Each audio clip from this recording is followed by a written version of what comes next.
3년간 수고했어. 위자료 5억 충분히 챙겨줬으니까 조용히 살아. 이혼 서류에 도장을 찍으며 그는 전철을 내려다보았습니다. 고개를 숙인 채 아무 말 없이 서류를 받아드는 그녀를 보며 남자는 콧방귀를 뀌었습니다. 그런데 바로 다음 날 회의실 스크린에 뜬 얼굴을 보는 순간 그의 손에서 펜이 떨어졌습니다. 경쟁사 유진홀딩스의 신임 회장이 오늘 공식 취임합니다. 단정한 정장 차림으로 연단에 선 여자. 어제까지 자신의 아내였던 그녀였습니다. 전무님 저분. 전무님 전 부인 아닙니까? 회의실이 술렁거렸습니다. 의자를 박차고 일어선 남자가 뒤로 비틀거렸습니다. 테이블을 짚으며 간신히 몸을 지탱했지만 손에 들고 있던 물컵이 바닥에 떨어져 산산이 깨졌습니다. 3년간 무시하고 냉대했던 전처가 경쟁사 회장이 된 것도 충격이었지만 진짜 무서운 건 따로 있었습니다. 그녀가 왜 자신과 결혼했는지 그 이유를 알게 되는 순간 그의 가문은 뿌리부터 흔들리기 시작합니다. 사연 시작하기 전에 구독 눌러주시면 새로운 사연을 매일 받아보실 수 있어요. 오늘의 사연 시작합니다. 성원그룹 본사 50층 대회의실에 오후 햇살이 비스듬히 들어왔습니다. 분기 경영 전략 회의가 한창인 가운데 20명 남짓한 임원들이 스크린을 향해 고개를 돌리고 있었습니다. 강준혁이 손가락으로 태블릿 화면을 천천히 쓸어내리며 전략기획팀장의 보고를 건성으로 듣고 있었습니다. 경쟁사 유진홀딩스의 신임 회장이 오늘 공식 취임합니다. 팀장의 목소리에 준혁이 대수롭지 않게 스크린을 올려다보았습니다. 화면에 기자회견장 영상이 떠올랐습니다. 단정한 정장 차림의 여자가 연단에 서 있었습니다. 준혁의 손에서 펜이 떨어졌습니다. 의자를 박차고 벌떡 일어선 준혁이 뒤로 한 걸음 비틀거렸습니다. 서윤아였습니다. 어제까지 자신의 아내였던 여자가 저 화면 속에 서 있었습니다. 전무님 괜찮으십니까?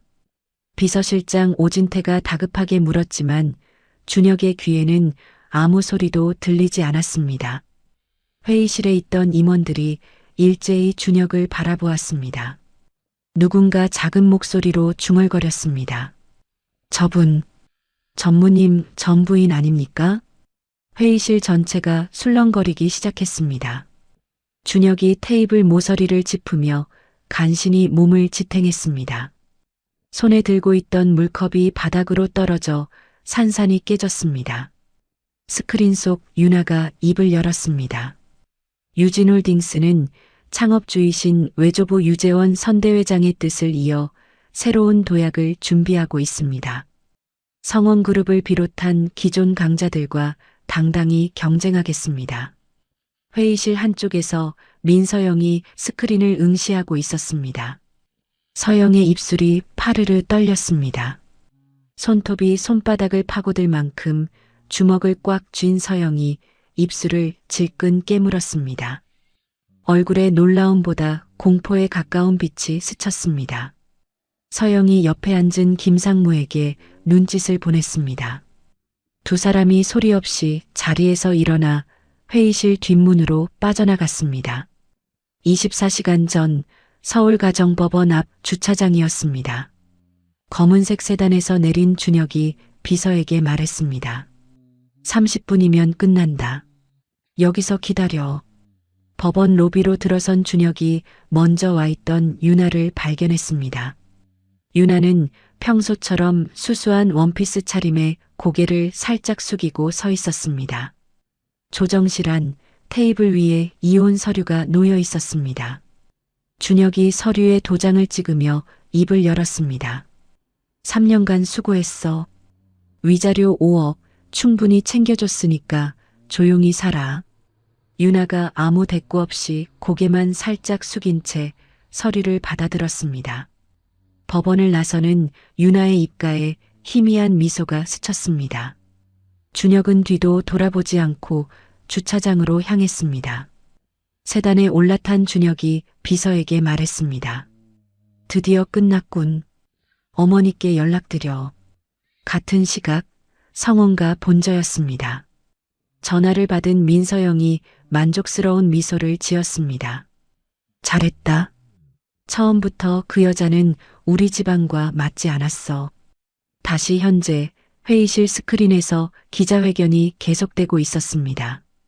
회의가 긴급 중단되었습니다. 임원들이 웅성거리며 자리를 떴습니다. 비서실로 돌아온 준혁이 책상을 내리쳤습니다. 어떻게 된 거야? 왜 아무도 몰랐어? 오진태가 고개를 숙이며 보고했습니다. 저희도 방금 확인했습니다.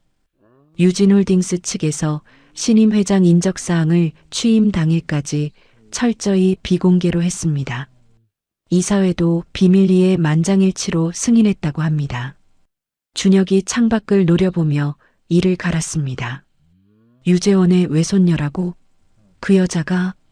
그날 저녁 성원과 본저 서재였습니다. 준혁이 혼자 양주잔을 기울이며 오진태에게 전화를 걸었습니다. 서윤아 신상정보 처음부터 다시 조사해. 하나도 빠짐없이. 전화를 끊은 준혁이 서랍에서 낡은 서류 봉투를 꺼냈습니다. 3년 전 맞선 당시 받았던 윤아의 이력서였습니다. 고아원 출신 국가장학금으로 서울대 경영학과 졸업, 중소무역회사 3년 근무. 준혁의 손이 떨렸습니다. 이 평범한 기록들이 전부 조작이었을 수도 있다는 생각에 가슴이 서늘해졌습니다. 같은 시각 서울 강남 삼성동 유진홀딩스 회장 집무실이었습니다. 윤아가 창가에 서서 낡은 회중시계를 손에 들고 있었습니다. 외조부 유재원의 유품이었습니다. 6개월 전의 기억이 떠올랐습니다. 병실 침대에 누운 유재원이 윤아의 손을 잡았습니다. 췌장암 말기 판정을 받은 그의 얼굴은 종이장처럼 창백했습니다. 지아야. 유재원이 윤아의 어린 시절 이름을 불렀습니다. 복수보다 진실이 먼저다.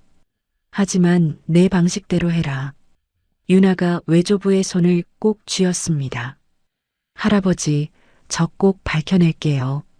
엄마한테 무슨 일이 있었는지. 유재원이 희미하게 고개를 끄덕였습니다. 법의 테두리 안에서 싸워라. 그리고 진실을 밝히고 나면 놓아줘라. 윤아가 회중시계를 가슴에 품으며 창밖을 바라보았습니다. 저 멀리 성원그룹 본사 빌딩의 불빛이 보였습니다. 28세에 자신의 출생 비밀을 알게 되었습니다.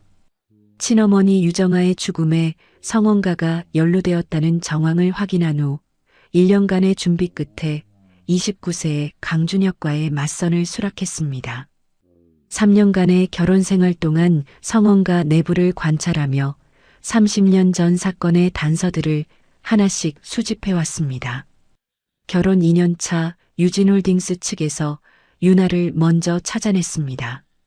윤아가 수집한 단서들을 바탕으로 추적한 결과였습니다. DNA 검사로 혈연이 확인된 날 유재원은 병상에서 눈물을 흘리며 30년 만에 외손녀를 품에 안았습니다. 다음 날 오전 10시 유진홀딩스 신임 회장 취임 기자회견장이었습니다. 200여 명의 기자들 앞에 선 윤아에게 한 기자가 질문했습니다. 강준혁 전무의 전 부인이라는 게 사실입니까? 이것이 복수입니까? 윤아가 미소를 지으며 대답했습니다. 과거는 과거일 뿐입니다. 저는 오직 유진홀딩스의 미래만 바라봅니다. 이혼 서류에 도장을 찍는 날짜를 취임식에 맞춘 것은 윤아의 치밀한 계획이었습니다. 기자회견 장면이 전국에 생중계되었습니다.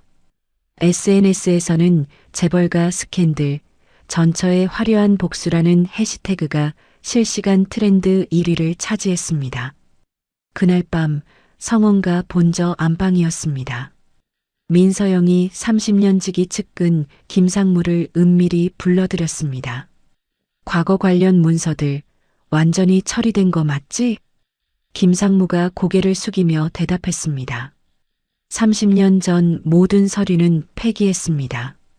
서영의 얼굴이 창백하게 질렸습니다. 그 애가 유재원의 외손녀라면 그때 그 아이란 말이야. 이틀 후 유진홀딩스 본사 로비였습니다. 강준혁이 안내데스크 앞에 섰습니다. 서윤아 회장 만나러 왔습니다. 안내 직원이 정중하게 고개를 저었습니다. 죄송합니다. 회장님 일정이 꽉 차 있습니다. 준혁이 로비 소파에 앉아 30분을 기다렸습니다. 엘리베이터 문이 열리고 수행원들과 함께 윤아가 내렸습니다. 준혁이 자리에서 일어났습니다. 윤아가 걸음을 멈추고 준혁을 정면으로 바라보았습니다. 예전처럼 고개 숙인 모습이 아니었습니다. 무슨 일이세요, 강 전무님? 마치 낯선 거래처 임원을 대하는 말투였습니다. 준혁이 한 걸음 다가섰습니다. 할 얘기가 있어. 윤아가 차갑게 대답했습니다. 저는 없는데요. 비즈니스 문의는 비서실로 해주세요. 윤아가 준혁을 지나쳐 걸어갔습니다. 수행원들이 그 뒤를 따랐습니다. 로비에 홀로 남겨진 준혁이 그 자리에 얼어붙었습니다. 3년간 같은 집에 살면서 한 번도 보지 못했던 그녀의 차가운 눈빛이 머릿속에서 지워지지 않았습니다. 그날 밤 호텔바에서 준혁이 혼자 술을 마셨습니다. 3년간의 결혼 생활이 떠올랐습니다. 새벽 5시에 일어나 아침을 준비하던 윤아. 집안일을 완벽하게 처리하면서도 존재감 없이 살았던 윤아. 시어머니에게 온갖 구박을 받으면서도 대꾸 없이 고개만 숙이던 윤아. 학벌만 좋지 능력은 없어. 면전에서 그렇게 비웃었던 자신의 모습이 스쳐 지나갔습니다. 준혁이 잔을 내려놓았습니다. 회의실에서 느꼈던 충격이 단순한 놀라움이 아니었음을 깨달았습니다. 뭔가 근본적인 것이 뒤흔들리는 감각이었습니다. 사흘 후 성원그룹 이사회가 열렸습니다. 강태준 회장이 입을 열었습니다. 유진홀딩스와의 경쟁에 철저히 대비하라. 임원들이 일제히 고개를 끄덕였습니다. 태준이 말을 이었습니다. 그리고 서윤아 회장을 자극하는 언행은 삼가도록. 회의실이 잠시 조용해졌습니다. 민서영의 얼굴이 순간 굳어졌습니다. 준혁이 아버지와 어머니가 주고받는 묘한 눈빛을 포착했습니다.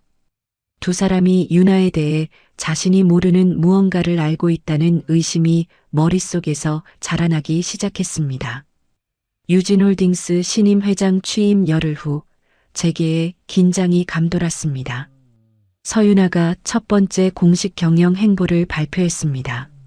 성원그룹이 10년간 독점해온 베트남과 인도네시아 물류 허브 사업 입찰에 뛰어들겠다는 선언이었습니다. 성원그룹 전략회의실에서 강준혁이 테이블을 내리쳤습니다. 장난치는 것도 정도가 있지. 내가 직접 입찰 태스크포스를 지휘한다. 임원들이 고개를 숙인 채 서류를 넘겼습니다. 회의실 한쪽에 앉아있던 강현우 부사장이 천천히 입을 열었습니다. 신임 회장이 우리 내부를 3년간 들여다봤다면 약점을 다 알고 있을 텐데 그 점은 고려하고 있나? 준혁이 숙부를 돌아보았습니다. 무슨 말씀이십니까? 강현우가 서류를 탁 덮으며 말했습니다. 전처한테 당하고도 정신을 못 차리면 어떡하냐는 거야. 감정적으로 대응하면 우리만 손해야. 회의실에 불편한 침묵이 흘렀습니다. 준혁의 턱에 힘이 들어갔습니다. 55세의 강현우는 형 태준의 그늘에서 30년간 2인자로 살아왔습니다. 내심 회장 자리를 노려온 그에게 조카의 약점은 언젠가 활용할 수 있는 기회로 보였습니다. 입찰 경쟁이 본격화되면서 양측은 모든 전선에서 치열하게 맞붙었습니다. 컨소시엄 구성, 현지 파트너 확보, 정부 관계자 접촉까지. 입찰 마감 일주일 전 성원그룹 비서실에 긴급 보고가 올라왔습니다. 오진태가 준혁의 집무실로 들어왔습니다. 전무님, 문제가 생겼습니다. 준혁이 서류에서 눈을 떼지 않고 물었습니다. 뭔데? 저희가 극비로 준비한 입찰가와 현지 파트너 조건이 유진 측에 흘러들어간 것 같습니다. 준혁의 손이 멈췄습니다. 뭐라고? 오진태가 태블릿을 내밀었습니다. 정황상 내부에서 유출된 것으로 보입니다. 보안팀과 함께 조사에 착수했습니다. 며칠간의 조사 끝에 직접적인 유출 경로는 밝혀지지 않았습니다. 다만 3년 전 윤아가 성원가에 살 때 준혁의 서재 금고 비밀번호를 알고 있었다는 사실이 드러났습니다. 가정부는 윤아가 서재에서 혼자 있는 것을 여러 번 목격했다고 진술했습니다. 준혁이 창밖을 노려보며 중얼거렸습니다. 처음부터 날 이용할 생각이었던 거야. 유진홀딩스 본사 앞에 준혁의 차가 멈췄습니다. 안내데스크 직원이 준혁을 알아보고 어딘가에 전화를 걸었습니다. 잠시 후 직원이 고개를 숙이며 말했습니다. 회장님께서 만나시겠다고 합니다. 20층 소회의실로 안내해 드리겠습니다. 회장 전용 소회의실 문이 열렸습니다. 윤아가 창가에 서 있었습니다. 준혁이 성큼성큼 걸어 들어갔습니다. 처음부터 날 이용할 생각이었어? 결혼도 스파이 활동의 일환이었냐고. 윤아가 천천히 돌아섰습니다. 차갑게 웃음을 머금은 얼굴이었습니다. 당신은 내가 뭘 하든 관심도 없었잖아. 준혁이 한 걸음 다가섰습니다. 그게 무슨 소리야? 윤아가 테이블에 손을 짚으며 말했습니다.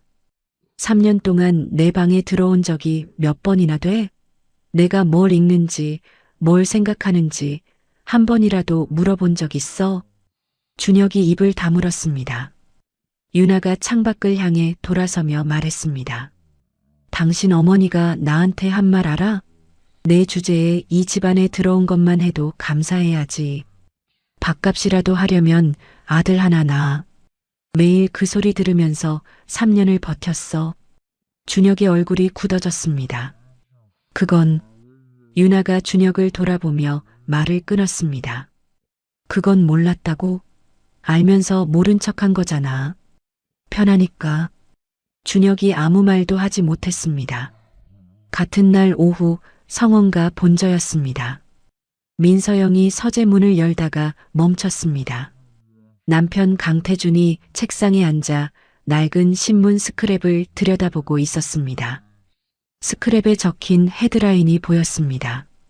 유진그룹 창업주 외동딸 유정아 씨 자택에서 추락사. 서영의 가슴이 철렁 내려앉았습니다. 여보, 옛날 자료 정리하세요? 아무렇지 않은 척 물었지만 목소리가 살짝 떨렸습니다. 태준이 대답 없이 서류를 서랍에 넣어버렸습니다. 당신은 신경 쓰지 마. 서영이 굳은 표정으로 서재를 나왔습니다. 동남아 물류 입찰 결과 발표일이 다가왔습니다. 성원그룹이 근소한 차이로 승리했습니다. 그러나 예상 낙찰가보다 40%나 높은 금액을 써야 했습니다. 준혁이 결과 보고서를 내려놓으며 이를 갈았습니다. 일부러 가격을 끌어올린 거야. 우리 자원을 소진시키려고. 오진태가 조심스럽게 말했습니다. 유진홀딩스 측의 계획된 소모전으로 보입니다. 준혁이 주먹으로 책상을 쳤습니다. 뒤늦게 깨달으면 뭐해. 이미 당한 거잖아. 성원그룹 이사회가 소집되었습니다. 사회이사 한 명이 손을 들었습니다. 이번 입찰은 무리한 판단이었습니다. 실익 없는 자존심 싸움에 자원을 낭비했습니다. 다른 임원들도 고개를 끄덕였습니다. 강현우가 천천히 입을 열었습니다. 감정에 휘둘린 경영이라고밖에 볼 수 없습니다. 준혁의 얼굴이 붉어졌습니다. 숙부님, 지금 저한테 그러시는 겁니까? 강현우가 서류를 넘기며 대답했습니다. 사실을 말한 것뿐이야. 전처한테 코가 깨어서 회사 돈을 날린 건 누가 봐도 명백하잖아. 회의실이 조용해졌습니다. 준혁이 입술을 깨물었습니다. 이사회가 끝난 후 강현우가 측근들과 복도를 걸으며 말했습니다. 조카가 스스로 무덤을 파고 있어. 지켜보기만 하면 돼. 입찰 결과 발표 3일 후 또 다른 뉴스가 터졌습니다. 유진홀딩스가 성원그룹의 핵심 협력업체인 중견 물류회사 한진로지스를 인수하겠다고 발표한 것입니다. 한진로지스 김 회장은 강태준과 30년 우정을 나눈 사이였습니다. 그런데 기자들 앞에서 김 회장이 말했습니다. 사업은 사업입니다. 유진 측 제안을 진지하게 검토 중입니다. 성원그룹 내부에 위기감이 퍼졌습니다. 유진홀딩스가 체계적으로 우리 급소를 노리고 있습니다. 서윤아 회장이 3년간 우리 내부를 훤히 들여다본 거 아닙니까? 임원들의 목소리가 높아졌습니다. 준혁이 집무실에서 혼자 생각에 잠겼습니다. 윤아의 진짜 목적이 단순한 사업 경쟁이 아니라는 확신이 들었습니다. 성원그룹 자체를 뿌리부터 흔들려는 것이었습니다. 그녀가 왜 그토록 성원가의 원한을 품고 있는지 알아내야 했습니다. 준혁이 과거 유진그룹의 역사를 조사하기 시작했습니다. 오래된 신문 기사 하나가 눈에 들어왔습니다. 30년 전 조선일보 기사였습니다. 유진그룹 창업주 유재원의 외동딸 유정아, 31세의 나이에 자택 계단에서 추락사. 기사에 첨부된 흑백 사진을 본 준혁의 심장이 멎는 듯 했습니다. 사진 속 여인의 얼굴이 서윤아와 놀랍도록 닮아 있었습니다. 준혁이 떨리는 손으로 기사를 더 찾았습니다. 추가 기사가 나왔습니다. 사건 직후 유정아의 7살 딸이 신원 미상의 인물들에게 납치되어 행방불명되었다는 내용이었습니다. 아이는 끝내 찾지 못했습니다. 준혁이 의자에 등을 기대며 중얼거렸습니다. 그 7살 소녀가 서윤아였던 거야. 등골이 서늘해졌습니다. 어머니 민서영이나 아버지 강태준이 30년 전 사건에 연루되어 있을 가능성이 머릿속을 맴돌았습니다. 그날 밤 준혁이 아버지의 서재를 찾았습니다. 태준이 책상에 앉아 서류를 검토하고 있었습니다. 준혁이 문을 닫고 물었습니다. 아버지, 유진그룹 유정아라는 사람 아세요? 태준의 손이 멈췄습니다. 창밖을 바라보며 긴 침묵에 빠졌습니다. 준혁이 다시 물었습니다. 30년 전에 돌아가신 분이요. 아버지가 아시는 분입니까? 태준이 천천히 입을 열었습니다. 그 일은 네가 상관할 바 아니다. 단호한 목소리였습니다. 그러나 태준의 손이 미세하게 떨리고 있었습니다. 준혁은 그것을 놓치지 않았습니다. 같은 시각 유진홀딩스 회장 집무실이었습니다. 윤아가 외조부가 생전에 남긴 자료들을 검토하고 있었습니다. 오래된 서류철 안에 통화 기록 조사 결과가 있었습니다. 어머니 유정아가 죽기 1시간 전에 누군가에게 전화를 걸었습니다. 그 상대가 민서영이었습니다. 윤아가 다른 자료를 꺼냈습니다. 외조부 유재원이 30년간 딸의 죽음을 조사하며 모은 것들이었습니다. 그 중에 어머니의 낡은 일기장이 있었습니다. 윤아가 일기장을 펼쳤습니다. 한 페이지에서 손이 멈췄습니다. 태준의 아이를 임신했다. 윤아의 손이 떨렸습니다. 그러나 아버지의 정체는 일기장 어디에도 확인되어 있지 않았습니다. 어머니가 다른 남자와 급히 결혼했다는 기록만 있었습니다. 자신이 강준혁과 이복 남매일 가능성이 머릿속을 맴돌았습니다. 윤아가 주먹을 불끈 쥐며 창밖을 바라보았습니다. 저 멀리 성원그룹 빌딩의 불빛이 보였습니다. 30년 전 어머니를 죽게 만든 자가 지금 저 빌딩에서 호화로운 삶을 누리고 있었습니다. 차가운 분노가 온몸을 휘감았습니다.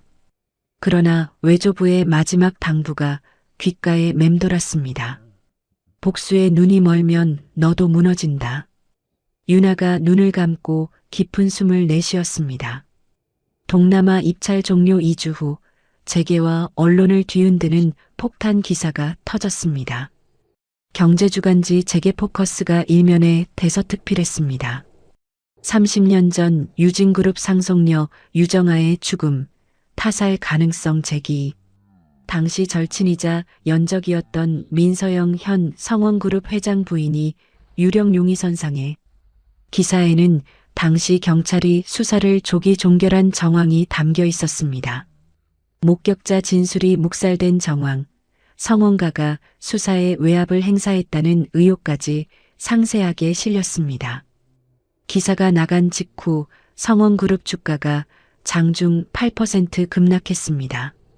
증권가에 비상이 걸렸습니다. 성원그룹 본사 로비에 기자들이 몰려들었습니다. 강태준 회장이 당일 오후 긴급 기자회견을 열었습니다. 30년 전 수사에서 제 아내의 혐의는 완전히 벗겨졌습니다. 이는 악의적인 허위 보도이며 법적 대응할 것입니다.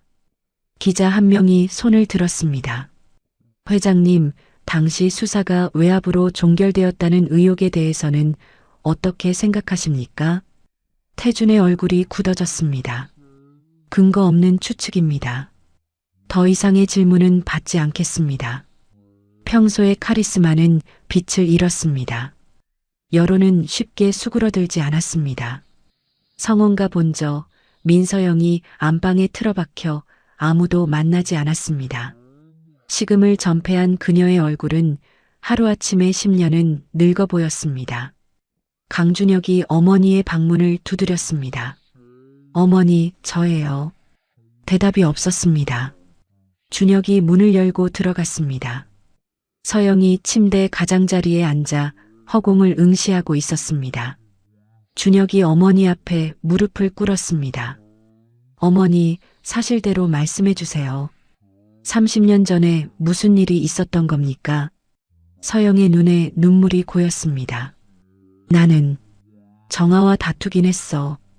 준혁의 심장이 쿵 내려앉았습니다. 다투셨다고요? 서영이 떨리는 목소리로 말했습니다. 하지만 밀지 않았어. 그 애가 스스로 발을 헛디딘 거야. 나는 무서워서 도망친 것뿐이야. 준혁이 어머니의 손을 잡았습니다. 그날 왜 정아 씨 집에 가셨습니까? 서영이 고개를 돌리며 소리쳤습니다. 더 이상 묻지 마. 준혁이 천천히 일어섰습니다. 어머니의 말을 믿고 싶었지만 다투긴 했다는 시인이 오히려 의문을 키웠습니다. 유진홀딩스 본사 회장 집무실이었습니다. 윤아가 측근들과 함께 언론 반응을 모니터링하고 있었습니다. 오른팔인 박 차장이 태블릿을 내려놓으며 말했습니다. 기사 반응이 예상보다 폭발적입니다. 하지만 성원 측에서 본격적으로 반격해 올 겁니다. 윤아가 서랍에서 낡은 봉투 하나를 꺼냈습니다. 아직 본게임은 시작도 안 했어요. 봉투 안에는 오래된 편지가 들어 있었습니다. 30년 전 사건 당시 담당 형사였던 김 형사가 외조부 유재원에게 보낸 것이었습니다. 윤아가 편지를 펼쳐 읽었습니다. 상부의 외압으로 수사가 종결되었지만 저는 민서영 씨가 범인이라고 확신합니다. 언젠가 진실이 밝혀지기를 바랍니다. 외조부가 20년 전 거금을 들여 퇴직한 김 형사를 찾아가 받아낸 편지였습니다. 박 차장이 물었습니다.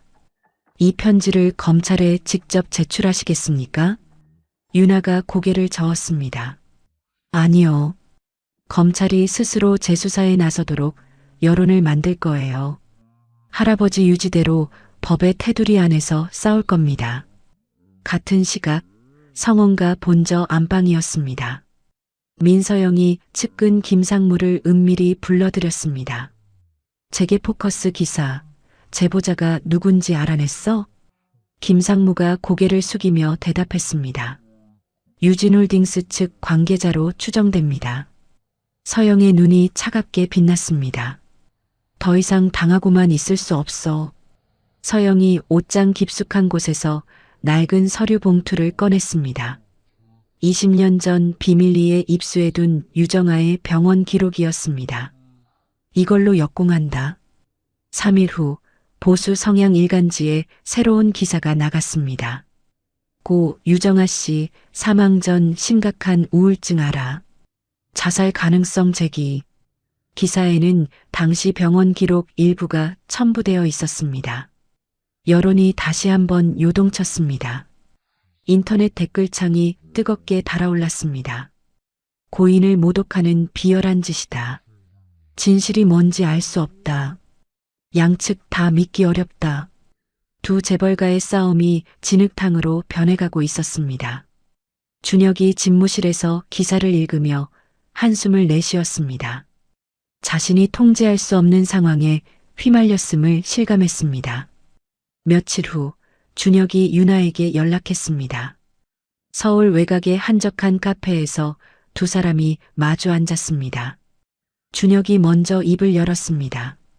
당신 아버지가 누군지 알고 있어?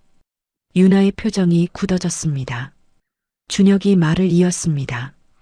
우리가 정말 남매인지 확인할 필요가 있어. 아버지께 DNA 검사를 요청하겠어. 유나가 차갑게 웃었습니다. 당신과 내가 남매라면 그래서 어쩌겠어? 준혁이 눈을 들어 유나를 바라보았습니다. 유나가 테이블 위에 손을 내려놓으며 말했습니다. 당신 어머니가 내 어머니를 죽게 내버려둔 건 변하지 않아. 그리고 솔직히 말하면 나도 모르고 싶어.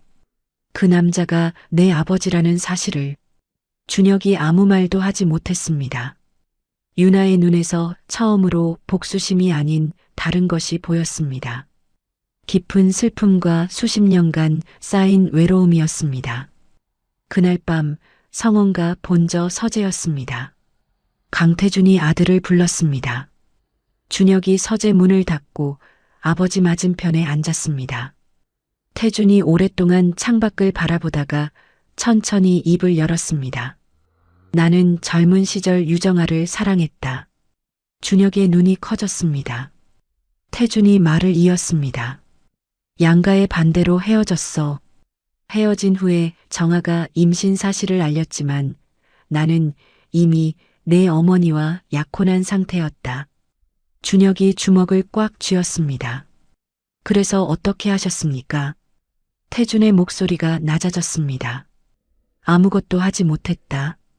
정아는 얼마 후 다른 남자와 급히 결혼했고 나는 그 아이가 내 아이인지 확인하지 못했어.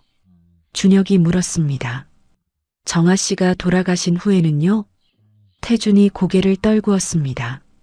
아이가 납치되었다는 소식을 듣고도 확인할 용기가 없었다. 내가 나서면 모든 것이 드러날까봐 겁이 났어. 준혁의 손이 떨렸습니다. 아버지, 어머니가 정아 씨 죽음에 관여했습니까? 태준이 긴 침묵에 빠졌습니다. 한참 후에야 입을 열었습니다.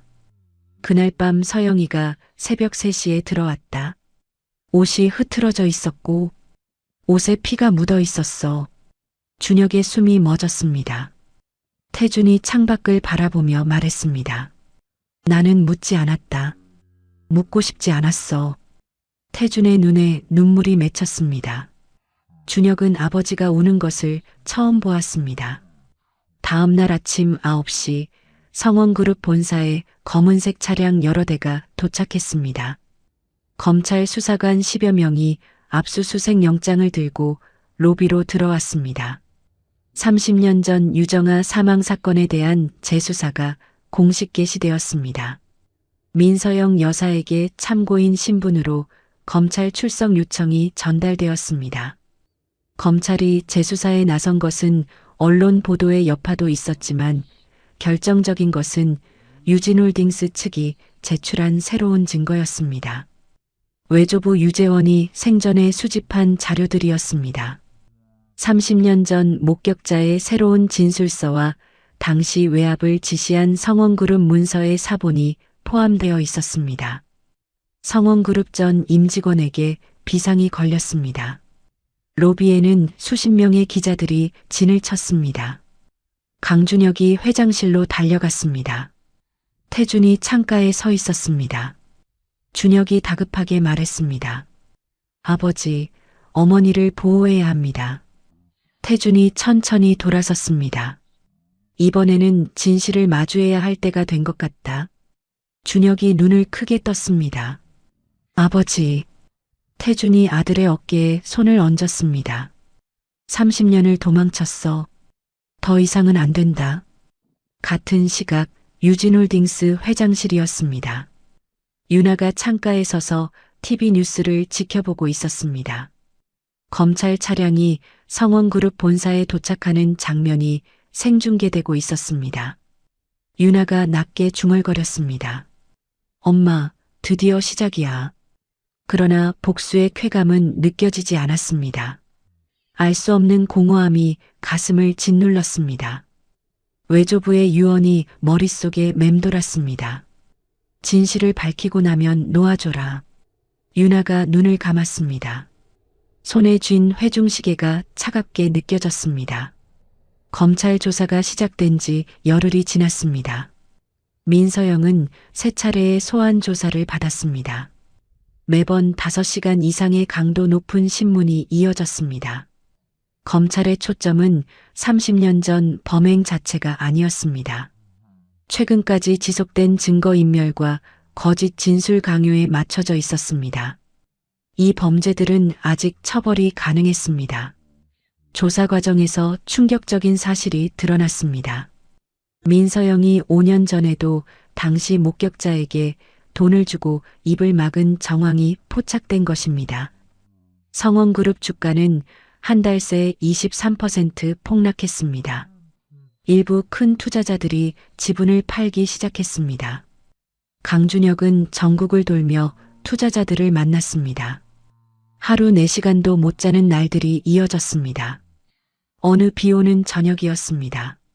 일정을 마치고 호텔로 돌아가던 준혁이 서울 북촌의 한적한 골목을 지나고 있었습니다. 오래된 전통 찻집의 불빛이 눈에 들어왔습니다. 준혁이 무심코 창문 안을 들여다보았습니다. 창가에 홀로 앉아 고개를 숙이고 있는 여자가 보였습니다. 서윤아였습니다. 윤아의 손에 낡은 사진 한 장이 들려 있었습니다.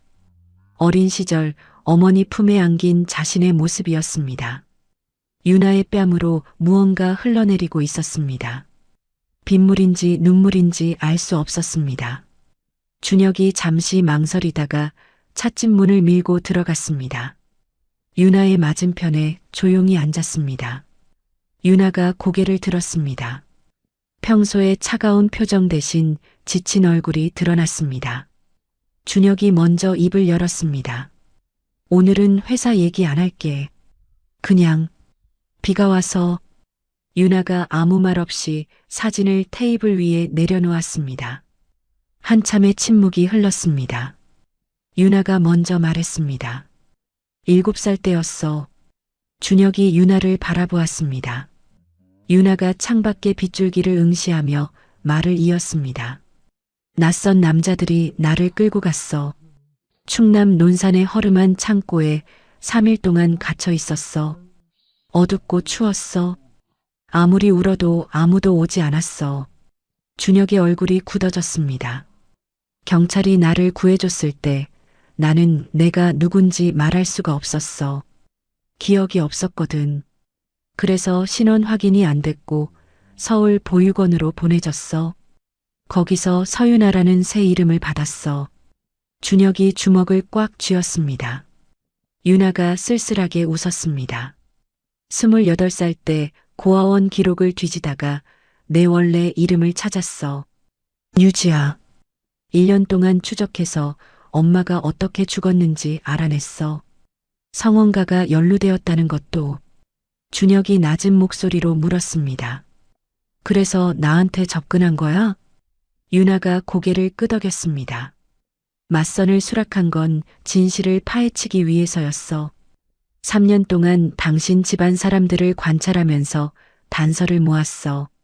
준혁의 몸이 굳어갔습니다. 3년간 자신이 얼마나 잔인하게 그녀를 대했는지 떠올랐습니다. 시어머니의 구박을 방관했습니다. 능력 없다고 면전에서 비웃었습니다. 존재 자체를 무시했습니다. 그녀가 그 모든 멸시를 견디며 버텼다는 사실에 할 말을 잃었습니다. 준혁이 오랜 침묵 끝에 입을 열었습니다. 그때 내가 한 말들, 행동들, 정말 미안해. 어떤 변명도 할 수 없어. 유나가 준혁을 바라보았습니다. 준혁의 눈에 진심이 담겨 있었습니다. 재벌가 후계자로서의 체면이나 계산이 아니었습니다. 유나가 바로 대답하지 않았습니다. 창밖의 빗줄기를 한참 바라보다가 자리에서 일어났습니다. 떠나기 전 유나가 말했습니다. 당신은 당신 어머니와 달라. 그걸 알기 때문에 3년이 더 힘들었어. 당신이 나쁜 사람이었으면 미워하기라도 편했을 텐데. 유나가 찻집을 나갔습니다. 준혁이 그 자리에 한참 동안 앉아 있었습니다. 그 말 속에 담긴 복잡한 감정을 오래도록 곱씹었습니다. 검찰 조사가 깊어지면서 민서영에게 점점 더 불리한 증거들이 드러났습니다. 30년 전 사건 당일 현장 근처 편의점에서 서영을 보았다는 목격자가 새롭게 나타났습니다. 목격자가 검찰 조사에서 진술했습니다. 그날 밤 10시쯤이었습니다. 한 여자가 유정아 씨 집 방향에서 뛰어나오는 것을 봤습니다. 옷이 흐트러져 있었고 무언가에 쫓기는 것 같았습니다. 서영은 완강히 부인했습니다. 기억나지 않습니다. 그러나 검찰은 결정적인 증거를 확보했습니다.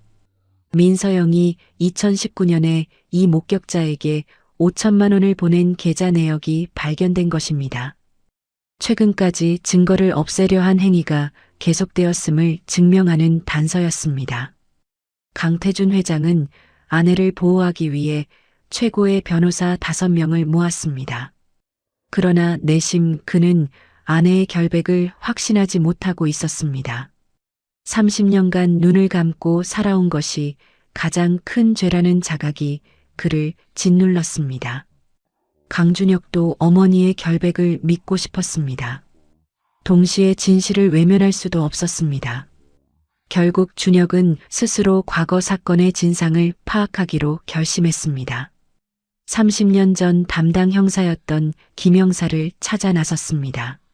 일주일간의 추적 끝에 경기도 양평에서 낚시터를 운영하는 그를 찾아냈습니다. 준혁이 낚시터 사무실 문을 두드렸습니다. 백발의 노인이 문을 열었습니다. 누구요? 준혁이 고개를 숙였습니다. 30년 전 유정아 사건 담당하셨던 김영사님 맞으시죠? 성원그룹 강준혁입니다. 김영사의 얼굴이 굳어졌습니다. 돌아가시오. 할 말 없소. 문이 닫혔습니다. 준혁은 포기하지 않았습니다. 다음 날 다시 찾아갔습니다. 그 다음 날도 찾아갔습니다. 3번 모두 거절당했습니다. 4번째 방문이었습니다. 준혁이 닫힌 문 앞에서 말했습니다. 진실을 알아야 제가 어떤 선택을 해야 할지 결정할 수 있습니다. 어머니를 보호할 것인지 피해자에게 사죄할 것인지. 한참의 침묵이 흘렀습니다. 문이 열렸습니다. 김영사가 준혁을 안으로 들였습니다. 낡은 사무실 안에서 김영사가 입을 열었습니다. 그때 수사가 핵심 증거 확보 직전에 갑자기 끝났소. 상부 지시였소. 준혁이 물었습니다. 누가 지시했습니까? 김영사가 창밖을 바라보며 대답했습니다. 성원그룹 비서실에서 우리 서장한테 직접 전화가 왔소. 나도 그 후로 강원도 산골 파출소로 쫓겨났소. 김영사가 낡은 서랍을 열어 오래된 수첩을 꺼냈습니다. 당시 수사 기록 사본이요. 혹시나 해서 가지고 있었소. 준혁이 떨리는 손으로 수첩을 받았습니다. 수첩을 펼쳤습니다. 민서영, 사건 당일 현장 방문 확인. 피해자와 격렬한 다툼 정황. 계단 난간에서 피해자 손자국 외 다른 손자국 검출. 대조 불가로 종결 처리. 준혁의 손이 떨렸습니다. 자신의 가문이 30년간 진실을 조직적으로 덮어왔다는 사실이 눈앞에 펼쳐져 있었습니다. 바로 그 주 유진홀딩스에서 소식이 전해졌습니다. 서윤아가 과로와 스트레스로 쓰러져 병원에 입원했다는 것이었습니다. 준혁이 오랫동안 망설였습니다. 결국 병원을 찾아갔습니다. 병실 문 앞에서 한참을 서성였습니다. 손에 들고 있던 꽃다발을 내려다보았습니다. 들어갈 수가 없었습니다. 준혁이 지나가는 간호사를 불러 세웠습니다. 이거 서윤아 환자분께 전해주세요. 꽃다발을 맡기고 돌아섰습니다. 병실 안에서 윤아가 창밖을 바라보고 있었습니다. 복도를 걸어가는 준혁의 뒷모습이 보였습니다. 윤아의 얼굴에 묘한 표정이 스쳤습니다. 일주일 후 윤아가 퇴원했습니다. 윤아가 준혁에게 연락했습니다. 북촌 찻집에서 두 사람이 다시 만났습니다. 윤아가 먼저 입을 열었습니다. 병원에 왔다는 거 알아? 왜 안 들어왔어? 준혁이 찻잔을 내려다보며 대답했습니다. 들어갈 자격이 없다고 생각했어. 하지만 당신이 괜찮은지 확인하고 싶었어. 윤아가 준혁을 바라보았습니다. 준혁의 눈 밑에 짙은 그림자가 져 있었습니다. 지난 한 달간 얼마나 힘들었는지 얼굴에 그대로 드러나 있었습니다. 윤아가 물었습니다.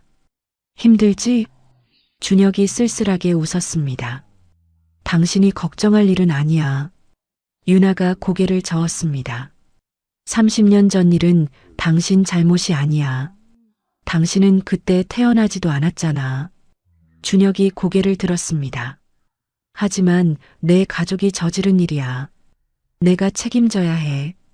두 사람 사이에 긴 침묵이 흘렀습니다. 창밖으로 저녁 노을이 물들고 있었습니다. 준혁이 입을 열었습니다. 진실이 밝혀지면 그 후에는 어떻게 할 거야? 윤아가 창밖을 바라보며 대답했습니다. 모르겠어. 복수만 생각하며 살아왔는데 그게 끝나면 뭘 해야 할지. 준혁이 윤아를 바라보았습니다. 새로 시작하면 돼. 당신 인생은 아직 많이 남았잖아. 윤아가 준혁을 돌아보았습니다. 두 사람의 눈이 마주쳤습니다. 처음으로 적대감이 아닌 다른 무언가가 그 사이에서 싹트기 시작했습니다. 북촌 찻집에서의 재회 이후 2주가 흘렀습니다. 강준혁은 김영사에게 받은 수사 기록과 그동안 자체적으로 수집한 증거들을 정리하고 있었습니다. 퍼즐의 그림이 완성되어 갈수록 준혁의 얼굴은 어두워졌습니다. 30년 전 그날 밤의 재구성이었습니다. 어머니 민서영은 태준을 빼앗긴 것에 분노하여 유정아의 집을 찾아갔습니다. 두 사람은 격렬하게 다투었습니다. 다툼 중 정아가 계단 난간에서 발을 헛디뎌 추락했습니다. 서영은 쓰러진 정아를 구하지 않고 현장을 떠났습니다. 이후 성원가의 돈과 인맥을 동원해 수사를 일찍 끝내고 증거를 숨겼습니다. 어머니가 직접 밀어서 떨어뜨린 것인지 다투다가 실족한 것인지는 증거만으로 알 수 없었습니다. 그러나 쓰러진 사람을 구하지 않고 떠난 것은 명백한 잘못이었습니다. 30년간 그리고 최근까지도 이어진 증거인멸은 더욱 명백한 범죄였습니다. 다음 날 새벽 준혁이 아버지의 서재를 찾았습니다. 태준이 책상에 앉아 있었습니다. 준혁이 수집한 모든 자료를 테이블 위에 펼쳐 놓았습니다. 태준이 한 장 한 장 서류를 넘겼습니다. 긴 침묵이 이어졌습니다. 태준이 입을 열었습니다. 나도 알고 있었다. 준혁이 아버지를 바라보았습니다. 태준이 말을 이었습니다. 그날 밤 서영이가 새벽에 들어왔을 때 옷에 묻은 피를 봤어. 그런데도 묻지 않았어. 30년간 그 비겁함을 안고 살았다. 준혁의 손이 떨렸습니다. 아버지. 태준이 고개를 들었습니다. 이제 와서 진실을 밝히면 가문이 무너진다. 네가 평생 쌓아온 것도 다 무너져. 준혁이 단호하게 대답했습니다. 가문의 명예가 한 사람의 목숨과 또 다른 사람의 30년보다 중요합니까? 태준이 아들을 오래도록 바라보았습니다. 두 부자는 밤새 치열하게 논쟁했습니다. 동이틀 무렵 태준이 마침내 입을 열었습니다. 네가 결정해라. 나는 이미 30년 전에 잘못된 선택을 했다. 이번에는 내 판단을 따르겠다. 준혁이 고개를 숙였습니다. 결심을 굳힌 준혁이 윤아에게 연락했습니다. 북촌 찻집에서 세 번째로 두 사람이 마주 앉았습니다. 준혁이 자신이 알게 된 모든 것을 솔직하게 털어놓았습니다. 어머니의 범행 정황, 성원가의 조직적 은폐, 아버지의 30년간 묵인까지 윤아가 아무 말 없이 듣고 있었습니다. 준혁이 말했습니다. 검찰에 제출할 증거를 함께 정리하고 싶어?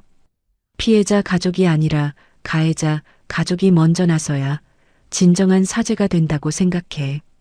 윤아의 눈이 커졌습니다. 왜? 당신 어머니잖아. 당신 가문이잖아. 준혁이 윤아의 눈을 똑바로 바라보았습니다. 그래서 내가 해야 해.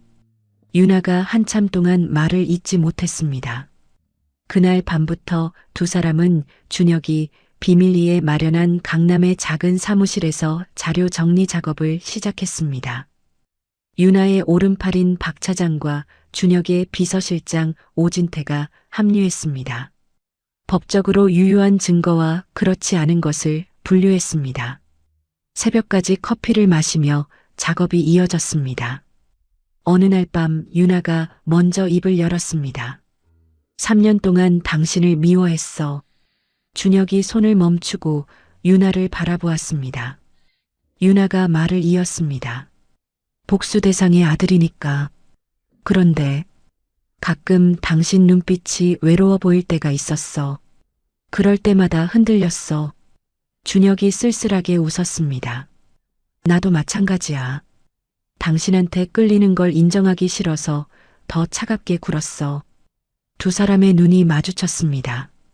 일주일간의 준비 끝에 모든 자료가 정리되었습니다.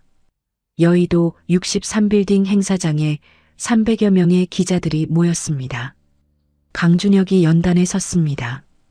카메라 플래시가 터졌습니다. 준혁이 입을 열었습니다. 저의 어머니 민서영은 30년 전 유진그룹 유정아님의 죽음에 관여했습니다. 성원그룹은 그 진실을 숨기는데 힘을 보탰습니다. 피해자 가족분들과 국민 여러분께 진심으로 사죄드립니다. 준혁이 깊이 고개를 숙였습니다. 기자회견장이 순식간에 술렁거렸습니다. 재벌 3세가 친어머니 범죄를 고발하다. 뉴스 속보가 전국에 퍼졌습니다. 성원그룹 주가가 장중 15% 폭락하여 거래가 잠시 멈췄습니다. 그러나 일부 언론에서는 다른 평가도 나오기 시작했습니다. 진정한 용기, 재벌가 최초의 스스로 잘못을 바로잡는 노력, 서울아산병원 특실 병실이었습니다. 며칠 전 스트레스로 쓰러져 입원한 민서영이 TV를 바라보고 있었습니다. 화면 속에서 아들이 고개를 숙이고 있었습니다. 서영이 비명을 질렀습니다. 내 아들이 나를. 숨이 막혀왔습니다. 가슴을 움켜쥔 서영이 침대에서 몸을 비틀었습니다. 의료진이 급히 달려왔습니다. 같은 시각 강태준이 병원 복도에서 휴대폰을 꺼냈습니다. 아들에게 짧은 문자를 보냈습니다. 네가 옳았다. 기자회견 3일 후 검찰이 민서영을 다시 불렀습니다. 새로 확보된 증거들과 강준혁이 제출한 자료를 종합하여 정식으로 재판에 넘겼습니다. 증거인멸 및 범인 도피 혐의였습니다. 30년 만에 사건이 법정에 서게 되었습니다. 서울중앙지방법원 대법정이었습니다. 방청객 300석이 모두 찼습니다. 민서영이 검은 정장 차림으로 피고인석에 앉았습니다. 검찰이 주장을 펼쳤습니다. 피고인은 30년간 목격자를 돈으로 회유하고 당시 수사관에게 압력을 넣도록 시켰으며 최근까지도 관련자들에게 돈을 주며 입을 막았습니다. 재판 과정에서 민서영의 오랜 측근 김상무가 증인석에 섰습니다. 검찰 조사에서 돌아선 그가 입을 열었습니다.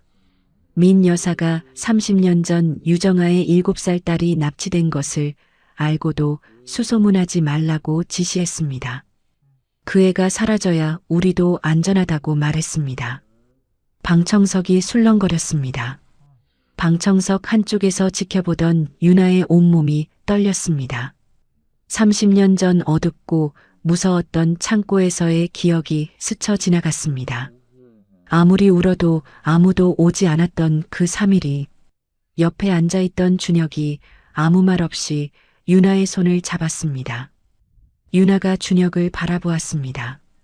준혁의 눈에 깊은 미안함이 담겨 있었습니다. 다음 날 신문 일면에 두 사람이 손을 잡은 장면이 실렸습니다. 법정에서 그린 스케치였습니다. 6주간의 재판 끝에 판결이 내려졌습니다. 재판장이 판결문을 읽었습니다.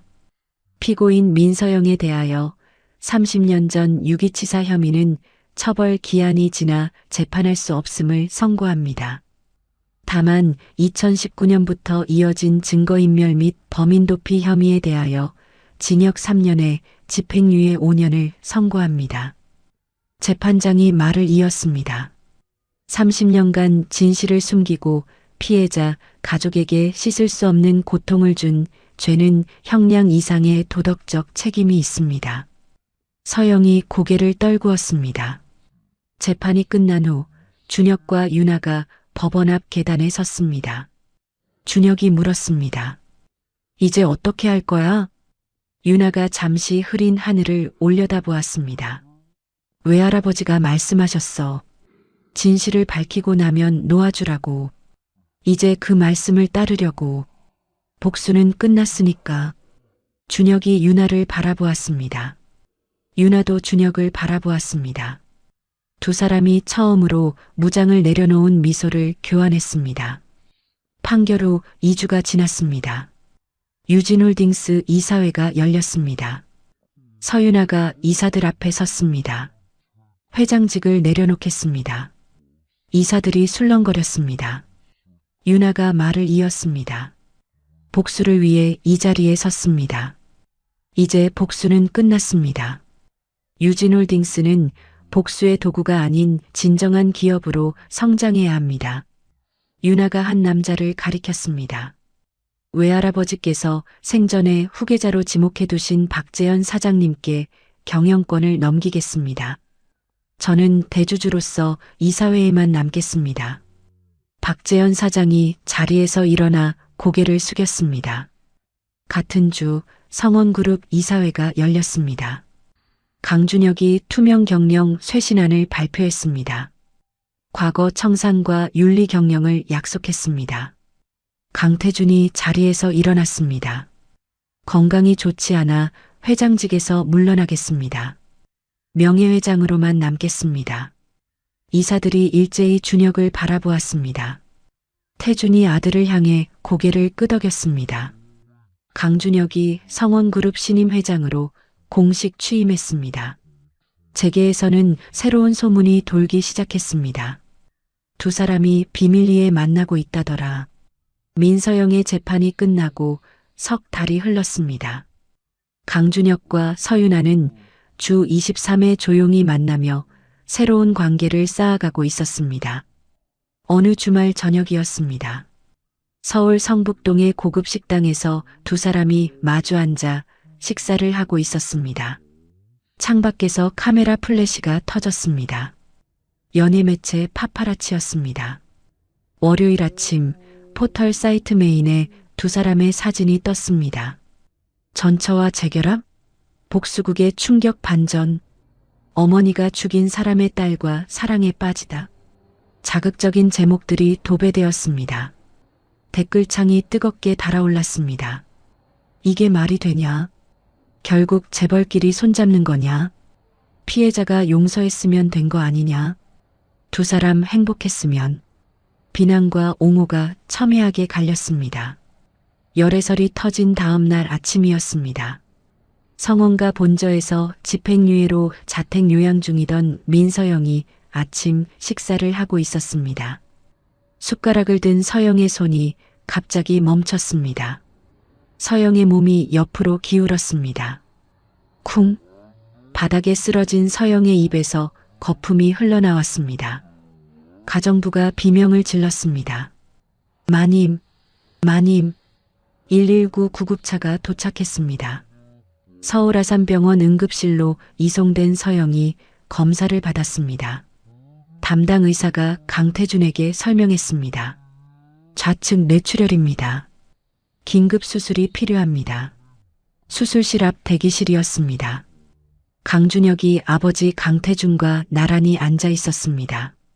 6시간이 흘렀습니다. 수술실 문이 열렸습니다. 신경외과 교수가 나왔습니다. 수술은 잘 끝났습니다. 하지만 태준이 다급하게 물었습니다. 하지만 뭡니까? 교수가 무거운 표정으로 말했습니다. 좌측 반신마비가 남을 가능성이 높습니다. 재활 치료를 해도 예전처럼 걷기는 어려울 것입니다. 준혁의 얼굴이 창백해졌습니다. 복도 창가에 선 준혁이 서울 야경을 바라보았습니다. 기자회견으로 어머니를 법정에 세운 스트레스가 뇌출혈의 원인이 되었을 것이라는 생각에 가슴이 무너졌습니다. 휴대폰이 울렸습니다. 유나의 문자였습니다. 괜찮아? 내가 갈까? 준혁이 답장을 보냈습니다. 아니, 혼자 있고 싶어. 며칠 후 서영이 중환자실에서 일반 병실로 옮겨졌습니다. 의식을 되찾은 서영이 눈을 떴습니다. 준혁이 병실 문을 열고 들어갔습니다. 어머니, 저예요. 서영이 아들을 알아보았습니다. 서영의 얼굴이 일그러졌습니다. 나가. 준혁이 한 걸음 다가섰습니다. 어머니. 서영이 고개를 벽 쪽으로 돌리며 소리쳤습니다. 나가. 너 때문에 내가 이렇게 됐어. 네가 내 아들이야? 준혁이 아무 말도 하지 못하고 병실을 나왔습니다. 복도 벤치에 앉은 준혁이 두 손으로 얼굴을 감쌌습니다. 며칠 후 서영이 남편 태준에게 말했습니다. 그 여자와 만나는 거 알아?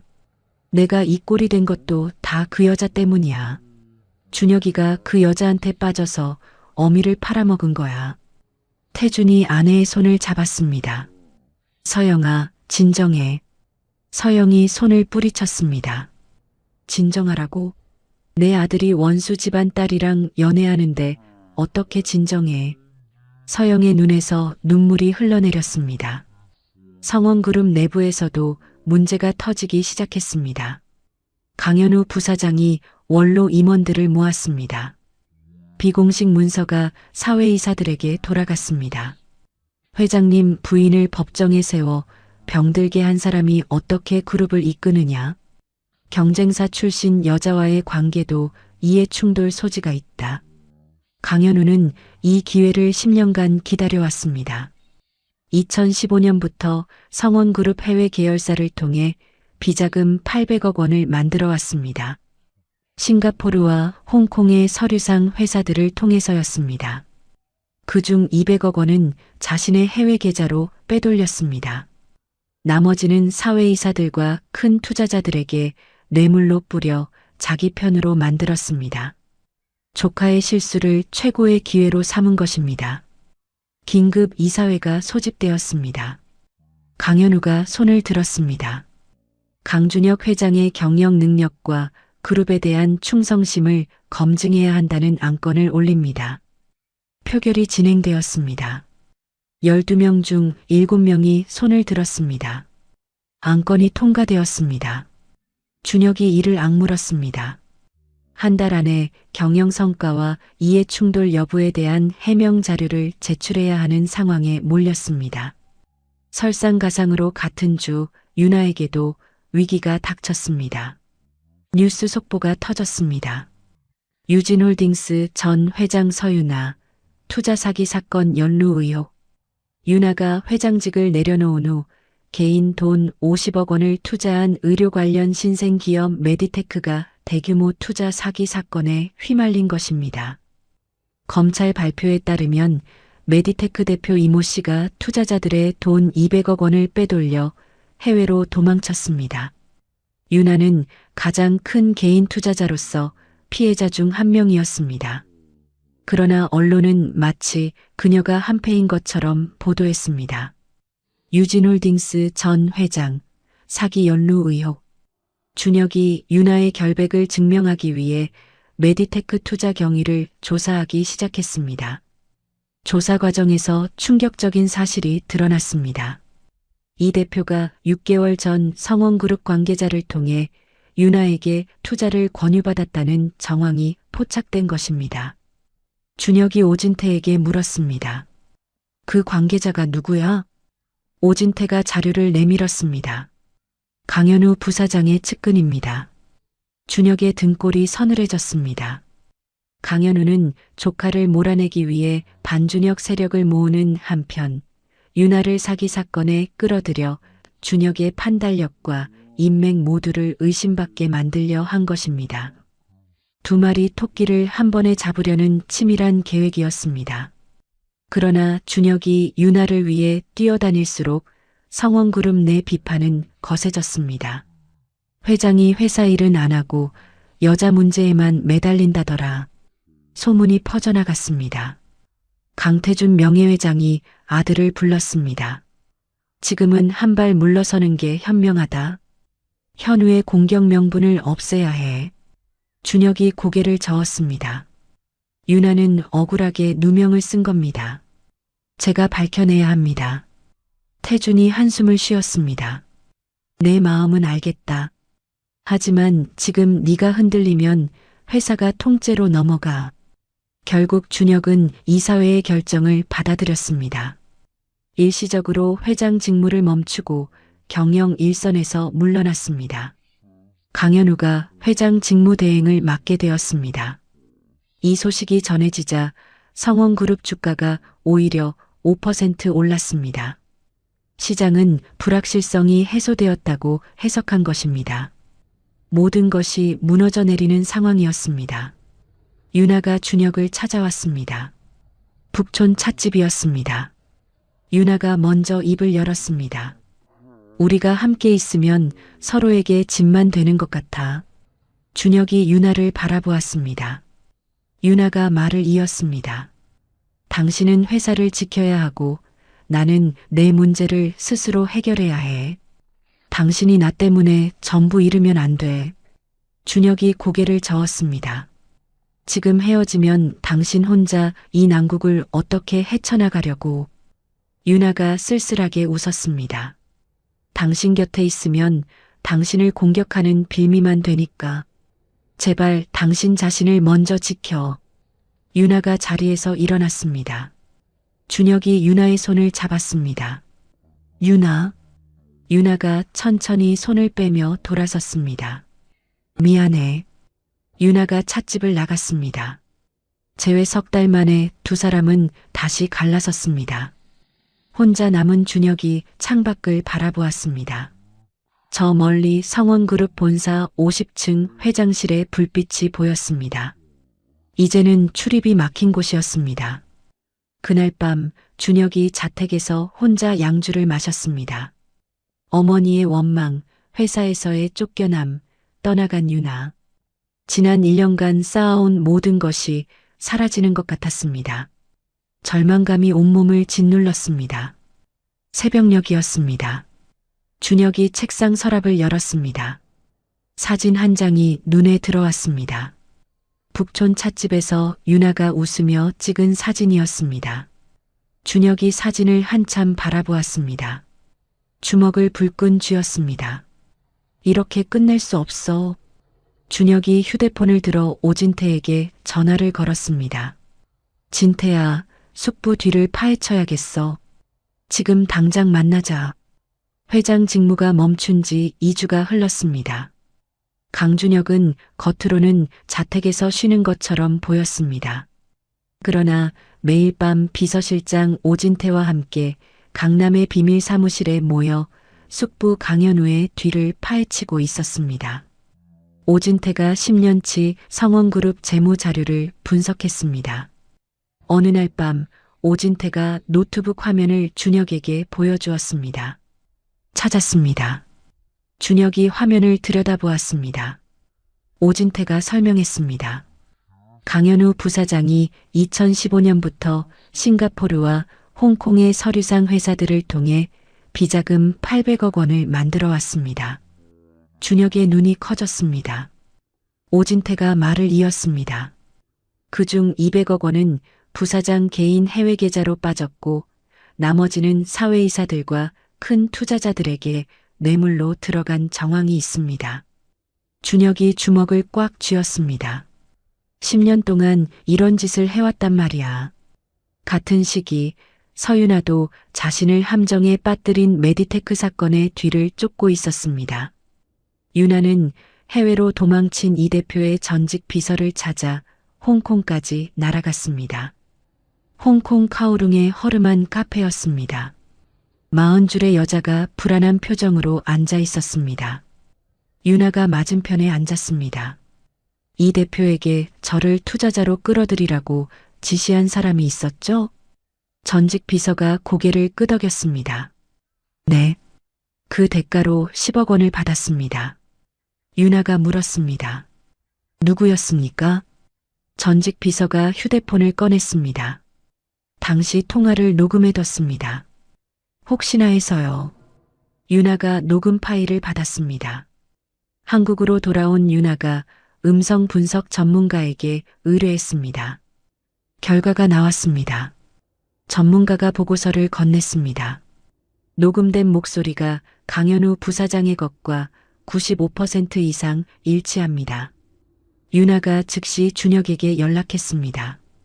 북촌 찻집에서 3주 만에 두 사람이 다시 만났습니다. 윤아가 녹음 파일과 분석 보고서를 테이블 위에 올렸습니다. 준혁도 자신이 찾아낸 비자금 자료를 펼쳐놓았습니다. 퍼즐 조각들이 맞춰지기 시작했습니다. 준혁이 입을 열었습니다. 숙부가 10년간 비자금으로 자기 세력을 만들어 왔어. 내 약점이 드러나자 이걸 이용해서 회장직을 빼앗으려 한 거야. 윤아가 고개를 끄덕였습니다. 동시에 나를 사기 사건에 끌어들여서 당신 판단력까지 의심받게 만들려고 했고, 준혁이 윤아를 바라보았습니다. 다시 손잡자. 숙부를 무너뜨리자. 윤아가 준혁의 눈을 똑바로 바라보았습니다. 이번에는 철저하게 법대로 하자. 두 사람이 고개를 끄덕였습니다. 윤아의 오른팔 박 차장이 합류했습니다. 일주일간 모든 증거를 검찰에 낼 수 있도록 정리했습니다. 공격 당일 아침이 밝았습니다. 오전 10시 성원그룹 긴급 이사회가 소집되었습니다. 강준혁이 회의실 문을 열고 들어갔습니다. 강현우가 상석에 앉아 있었습니다. 현우가 비웃음을 띠며 말했습니다. 직무가 멈춘 사람이 여기 왜 왔나? 준혁이 담담하게 대답했습니다. 지분 15%를 가진 대주주로서 발언권을 행사하러 왔습니다. 준혁이 노트북을 열어 대형 스크린에 연결했습니다. 화면에 자료가 하나씩 뜨기 시작했습니다. 싱가포르 서류상 회사 설립 문서, 홍콩 은행 계좌 거래 내역, 사회이사들에게 전달된 돈 목록, 뇌물 전달 현장이 찍힌 감시 카메라 영상, 이사들의 얼굴이 하얗게 질렸습니다. 준혁이 선언했습니다. 강현우 부사장은 10년간 회사 돈을 빼돌리고 이사회를 돈으로 샀습니다. 검찰 고발과 함께 부사장 해임을 요청합니다. 강현우가 벌떡 일어섰습니다. 이게 무슨 짓이야? 준혁이 차갑게 대답했습니다. 사실을 말한 것뿐입니다.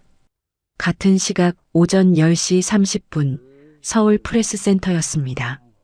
50여 명의 기자들이 모인 가운데 서윤아가 연단에 섰습니다.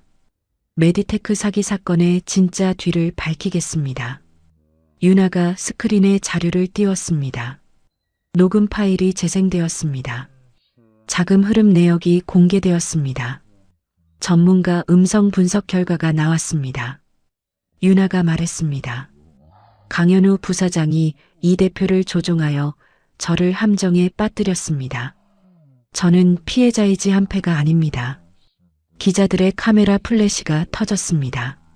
두 폭로가 동시에 터지자 언론이 폭발했습니다. 성원그룹 부사장 800억 빼돌리고 조카 몰아내기 음모. 전 유진홀딩스 회장 함정에 빠뜨린 배우는 강현우.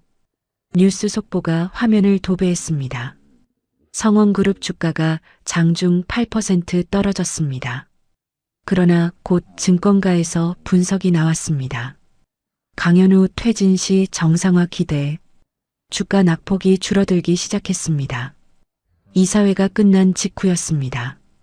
강현우가 복도에서 준혁을 붙잡았습니다. 잠깐. 준혁이 걸음을 멈추고 돌아섰습니다. 현우가 낮은 목소리로 말했습니다. 내 어머니도 한패였어. 30년 전 증거 없애는데 내가 직접 지시받고 움직였어. 이걸 세상에 알리면 집행유예 취소돼. 준혁이 숙부를 똑바로 바라보았습니다. 이미 세상이 다 알고 있습니다. 어머니는 자신의 잘못에 대해 법의 심판을 받았습니다. 준혁이 한 걸음 다가섰습니다. 저는 그것까지 감당할 각오가 되어 있습니다.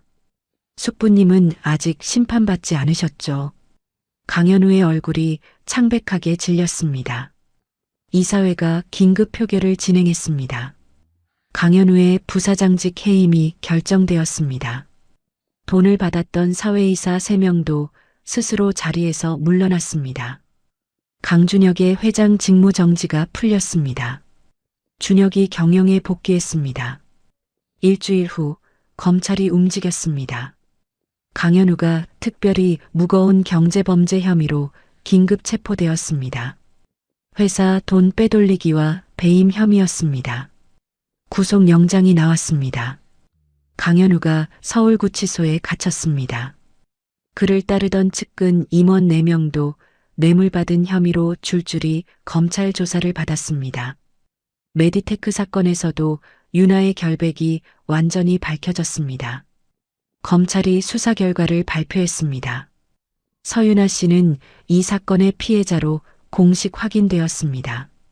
윤아는 같은 사건 피해자 37명을 위한 100억 원 규모의 구제 기금을 자기 돈으로 만들었습니다. 언론의 평가가 달라지기 시작했습니다. 복수의 화신에서 정의로운 기업인으로 병원에서 재활 치료를 받던 민서영이 TV 뉴스를 보았습니다. 강현우가 수갑을 차고 검찰청으로 끌려가는 장면이었습니다. 서영이 중얼거렸습니다. 현우가 그런 짓을. 시동생의 추악한 모습을 보며 30년간 자신이 저지른 일들이 겹쳐 보였습니다. 서영의 눈에서 눈물이 흘러내렸습니다. 처음으로 깊은 반성의 눈물이었습니다. 며칠 후 재활치료실이었습니다. 서영이 힘겹게 평행봉을 잡고 걷는 연습을 하고 있었습니다. 옆에서 지켜보던 태준에게 서영이 말했습니다. 내가 평생 질투와 미움에 눈이 멀어 살았구나. 태준이 아내를 바라보았습니다. 서영이 말을 이었습니다. 정아한테 미안해. 그 아이한테도 전해줄 수 있겠어? 태준이 물었습니다. 직접 말하는 게 좋지 않겠소? 서영이 고개를 떨구었습니다. 강준혁이 어머니의 변화를 전해 듣고 조심스럽게 윤아에게 연락했습니다. 윤아는 오랫동안 망설였습니다. 결국 병원을 찾았습니다. 재활치료실 한쪽에 휠체어를 탄 서영이 앉아 있었습니다. 윤아가 맞은편에 앉았습니다. 두 사람 사이에 무거운 침묵이 흘렀습니다. 서영이 먼저 입을 열었습니다. 휠체어에서 상체를 앞으로 숙이며 말했습니다. 미안하다. 윤아가 서영을 바라보았습니다. 서영의 눈에 눈물이 고여 있었습니다. 내 어머니한테도 너한테도 30년이 너무 늦었지만 정말 미안하다. 서영이 고개를 깊이 숙였습니다. 긴 침묵이 흘렀습니다. 유나가 천천히 입을 열었습니다. 용서는 아직 모르겠어요. 서영이 고개를 들었습니다. 유나가 말을 이었습니다. 30년을 고아로 살았으니까요. 하지만 더 이상 미워하는데 제 인생을 쓰지는 않을게요. 서영의 눈에서 눈물이 흘러내렸습니다. 병실 밖 복도에서 준혁이 지켜보고 있었습니다.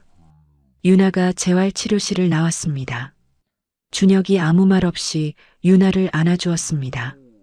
유나가 준혁의 품에서 한참 동안 눈을 감았습니다. 모든 폭풍이 지나간 후였습니다. 북촌 찻집 창밖으로 벚꽃이 흩날리고 있었습니다. 4월의 오후였습니다. 준혁과 유나가 마주 앉았습니다. 준혁이 작은 벨벳 상자를 테이블 위에 올렸습니다. 이번엔 제대로 시작하고 싶어. 과거도 가문도 아무것도 신경 쓰지 않고 당신만 바라보면서. 유나가 상자를 열었습니다. 반지가 빛나고 있었습니다. 유나의 눈에 눈물이 글썽였습니다. 천천히 고개를 끄덕였습니다. 프로포즈로부터 6개월 후 10월의 어느 토요일이었습니다. 서울 신라 호텔 다이너스티홀에 500명의 하객이 모였습니다. 강준혁과 서유나의 결혼식이었습니다. 재벌가 특유의 과시적인 분위기 대신 따뜻한 웃음소리가 연회장을 가득 채웠습니다. 하객석 한쪽에 과거 적대 관계였던 두 그룹의 임원들이 함께 앉아 있었습니다. 유진홀딩스의 박 차장과 성원그룹의 오진태 비서실장이 나란히 앉아 술잔을 부딪혔습니다. 두 가문의 화해를 보여주는 장면이었습니다. 주례 없이 진행된 결혼식에서 강태준 명예회장이 축사를 맡았습니다.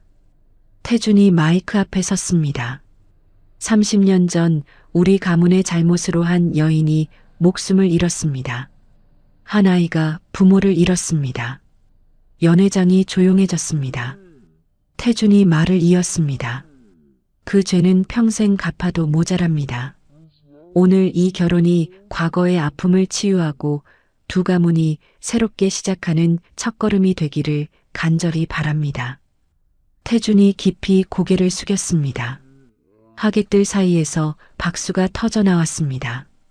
민서영이 휠체어를 타고 결혼식에 참석했습니다. 1년간의 재활치료로 왼팔은 어느 정도 회복되었지만 왼쪽 다리는 여전히 불편했습니다. 식이 시작되기 전 서영이 신부 대기실을 찾았습니다. 문을 열고 들어선 서영이 웨딩드레스를 입은 유나를 바라보았습니다. 서영이 입을 열었습니다. 예쁘다. 유나가 서영을 바라보았습니다. 서영이 말을 이었습니다. 행복해라. 그리고 고맙다. 용서해줘서. 유나가 천천히 다가가 서영의 손을 잡았습니다. 처음으로 두 사람의 손이 맞닿았습니다. 결혼식 피로연이 끝난 후였습니다. 유나가 조용히 자리를 빠져나와 호텔 정원 한켠으로 갔습니다. 손에 낡은 사진 한 장을 들고 있었습니다. 어머니 유정아의 사진이었습니다. 유나가 하늘을 올려다보며 속삭였습니다. 엄마, 나 오늘 결혼했어. 이상하지? 그 집 아들이랑. 바람이 불어 유나의 머리카락을 흩날렸습니다. 유나가 미소 지었습니다. 근데 엄마, 나 행복해.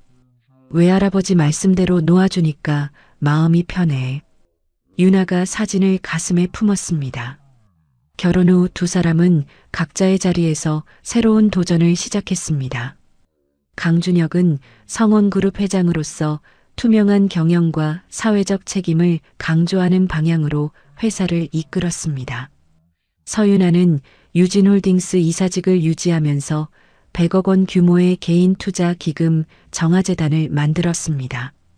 어려운 환경의 사람들을 돕는 사회적 기업에 투자하는 기금이었습니다. 결혼 1주년을 앞둔 다음해 9월이었습니다. 두 그룹이 깜짝 발표를 했습니다. 성원그룹과 유진홀딩스가 동남아, 물류와 의료 분야에서 1조 원 규모의 손잡기를 한다는 것이었습니다. 1년 전 치열하게 다투었던 베트남과 인도네시아 물류 사업을 함께 운영하기로 한 것입니다. 발표 기자회견장에서 한 기자가 질문했습니다. 두 분의 결혼이 이 손잡기의 계기가 되었습니까? 준혁이 대답했습니다. 사업은 사업이고 가정은 가정입니다. 다만 30년 전의 비극과 3년 전의 다툼을 넘어 미래를 향해 함께 갈 수 있다는 것을 보여드리고 싶었습니다. 발표 2개월 후인 11월이었습니다. 윤아가 산부인과에서 검사를 받았습니다. 의사가 화면을 가리키며 말했습니다. 축하드립니다. 임신 8주입니다. 그날 저녁 윤아가 남편에게 초음파 사진을 보여주었습니다. 우리 아기야. 준혁이 사진을 받아들었습니다. 손이 떨렸습니다. 두 사람이 서로를 부둥켜 안고 한참을 말없이 기뻐했습니다. 임신 소식을 전해 들은 민서영이 재활병원 병실에서 처음으로 환하게 웃었습니다. 손주가 태어나기 전에 내 발로 걸어서 안아봐야지. 서영이 물리치료사에게 말했습니다. 재활 강도를 높여주세요. 그날부터 서영은 매일 2시간씩 걷는 연습에 매달렸습니다. 임신 7개월째인 다음해 5월이었습니다. 준혁과 윤아가 함께 경기도 광주의 공원묘지를 찾았습니다. 어머니 유정아의 묘소 앞에 섰습니다. 윤아가 불러온 배를 쓰다듬으며 속삭였습니다. 엄마, 나 엄마가 돼. 외할아버지도 엄마도 이제 편히 쉬어. 우리 행복하게 잘 살게. 준혁이 묘비 앞에 무릎을 꿇었습니다. 장모가 될 뻔했던 그녀의 영전에 깊이 절을 올렸습니다. 7월의 어느 날 서울 아산병원 분만실이었습니다. 건강한 아들이 태어났습니다. 분만실 앞 복도에서 준혁이 아버지 태준과 나란히 서 있었습니다. 신생아실 유리창 너머로 아기를 바라보았습니다. 태준이 입을 열었습니다. 이 아이 세대에서는 우리 같은 비극이 없어야 한다. 네가 그렇게 만들어줘라. 준혁이 고개를 끄덕였습니다. 반드시 그렇게 하겠습니다. 아이의 이름은 강재아로 지어졌습니다. 외증조부 유재원의 재, 외조모 유정아의 아. 두 집안의 화해와 치유를 담은 이름이었습니다. 이름 짓기 소식을 들은 민서영이 한참을 울었습니다. 아이의 첫 돌잔치 날이었습니다. 500명의 하객이 모인 연회장에 민서영이 들어섰습니다. 보조기구에 의지했지만 자신의 두 발로 걸어서 참석했습니다. 약속을 지킨 것입니다. 하객들이 박수를 보냈습니다. 서영이 손주를 처음 안아보았습니다. 서영이 아기에게 속삭였습니다. 할머니가 많이 미안하다. 할머니가 지은 죄를 내 엄마 아빠가 용서해줬단다. 네가 그 용서의 결실이야. 돌잔치가 끝난 후였습니다. 윤아가 서영에게 다가갔습니다. 어머니, 오늘 걸으시는 거 보고 울 뻔했어요. 고생 많으셨어요. 서영이 윤아를 바라보았습니다. 아직도 어머니라고 불러주는구나. 고맙다. 두 사람이 어색하지만 처음으로 진심 어린 포옹을 나눴습니다. 3년 후에 어느 일요일 오후였습니다. 서울숲 공원 한쪽에 새로 지어진 2층 건물 앞에 200여 명의 사람들이 모여 있었습니다. 건물 정면에 간판이 붙어 있었습니다. 정아재원 어린이 도서관. 정아재단이 10억 원을 들여 만든 곳이었습니다. 형편이 어려운 가정의 아이들에게 무료로 책과 배움의 기회를 주는 곳이었습니다. 개관식에서 윤아가 인사말을 했습니다. 저도 한때 부모 없이 자란 아이였습니다. 그때 저를 구해준 건 책이었습니다. 이 도서관이 저처럼 어려운 환경의 아이들에게 꿈을 주는 공간이 되기를 바랍니다. 옆에서 준혁이 4살배기 아들 재아의 손을 잡고 서 있었습니다. 개관식이 끝난 후 가족이 서울숲 산책로를 걸었습니다. 재아가 앞으로 뛰어가며 소리쳤습니다. 엄마, 저기 새 봐. 유나가 뒤따르며 외쳤습니다. 조심해. 준혁이 두 사람의 뒷모습을 바라보며 미소 지었습니다. 산책로 중간 벤치에 앉아 쉬었습니다. 유나가 아들에게 도서관 간판을 가리켰습니다. 저기 이름 보여? 정하는 엄마의 엄마야. 그러니까 내 외할머니 이름이야. 재아가 고개를 끄덕였습니다. 유나가 말을 이었습니다. 재원은 엄마의 할아버지야. 내 외증조 할아버지 이름이고 두 분 다 하늘에서 너를 지켜보고 계셔. 재아가 하늘을 올려다보았습니다. 외할머니랑 외증조 할아버지가 하늘에 있어? 유나가 고개를 끄덕였습니다. 응. 항상 우리를 지켜보고 계셔. 준혁이 다가와 아내와 아들을 품에 안았습니다. 30년 전에 비극이 있었기에 우리가 만났어. 그 아픔을 넘었기에 지금 이 행복이 있는 거야. 준혁이 아들의 머리를 쓰다듬었습니다. 이제 우리 가족의 진짜 이야기가 시작되는 거야. 초여름 햇살이 쏟아지고 있었습니다. 도서관 앞 벤치에서 세 가족의 모습이 오래도록 머물렀습니다. 아이의 웃음소리가 공원에 퍼져나갔습니다. 30년 전에 비극으로 시작된 두 가문의 이야기가 마침내 막을 내렸습니다. 복수를 위해 시작한 결혼이었지만 유나는 외할아버지의 유언대로 진실을 밝힌 후 미움을 놓아주었습니다. 준혁은 가문의 명예보다 진실을 택했고 친어머니의 잘못을 세상 앞에 고백하는 용기를 보여주었습니다. 어쩌면 이 이야기의 진짜 주인공은 복수도 반전도 아니었는지 모릅니다. 용서하기로 결심한 한 여자의 용기, 진실 앞에 무릎 꿇기로 한 남자의 결단, 그리고 뒤늦게나마 자신의 잘못을 인정한 한 어머니의 눈물. 상처는 하루아침에 아물지 않습니다. 하지만 누군가 먼저 손을 내밀 때 비로소 치유는 시작됩니다. 정화재원 어린이 도서관 앞에서 웃고 있는 세 가족의 모습이 떠오릅니다.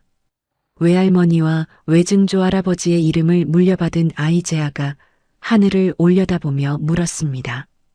두 분이 정말 하늘에서 지켜보고 계시냐고. 네, 아마 지켜보고 계실 겁니다.